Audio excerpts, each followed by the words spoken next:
रहमतुल्लाहि व बरकातहू। आप ये देख रहे हैं सिंपल फार्स का तेल। ये आग पे भी तेल है और नीचे भी तेल है।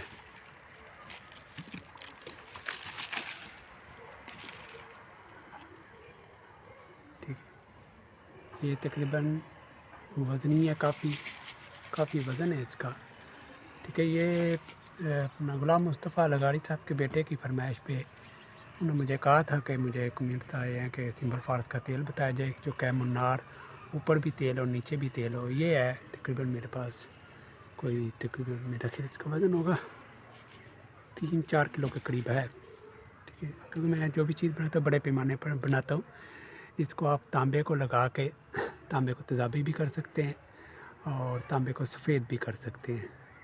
ठीक है, तो इसके बनाने का तरीक़ाकार जो उन्होंने कहा था वो भी मैं बता देता हूँ। आप इस तरह करें, कोई 25 से 30 किलो राख लें पुटकंडे की, यानी कि काफ़ी मकदार में आपको पुटकंडा इकट्ठा करना पड़ेगा। करके उसे खुश्क करके तो तकरीबन 1 हफ़्ते में खुश्क हो जाता है। तो फिर इसे आप जला के राख बना लें। राख बनाने के बाद आप किसी बड़े ड्रम में, लैलन का ड्रम हो, उसमें आप राख डालें।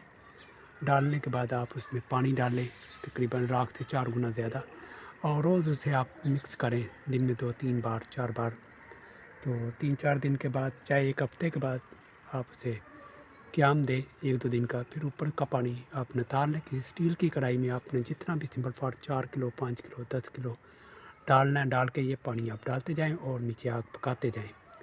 पकाते पकाते जब आपका पानी मुकम्मल हो जाए तो ये नीचे हलवा सा बन जाएगा। इस हलवे को आप निकाल के किसी शीशे की बोतल में, या शीशे के जार में बड़े में, या जो बड़ी बोतल होती है 4 लीटर वाली, उसमें डाल के रख दें। चंद दिन आप रखें, चाहे धूप में रखें, चाहे किसी जगह धूप है तो धूप में रखें ज़्यादा बेहतर, नहीं तो वैसे ही रख दें। तो चंद दिनों में आप देखेंगे ये आयल जो ना इसको ऊपर आ जाएगा।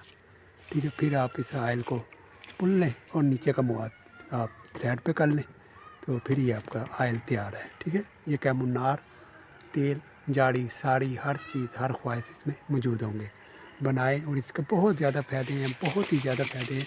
इसके आप फ़ायदे उठा सकते हैं। ये देखें, इतने ज़्यादा फ़ायदे हैं कि बयान किए जाए तो काफ़ी लंबी लिस्ट बन सकती है। तो आप भाइयों का जो दिल करे इससे अपना फ़ायदा उठाएँ और बनाएँ। ठीक है जी, मैं आपका भाई डॉक्टर वकीम मोहम्मद फ़ारूक बात कर रहा हूँ।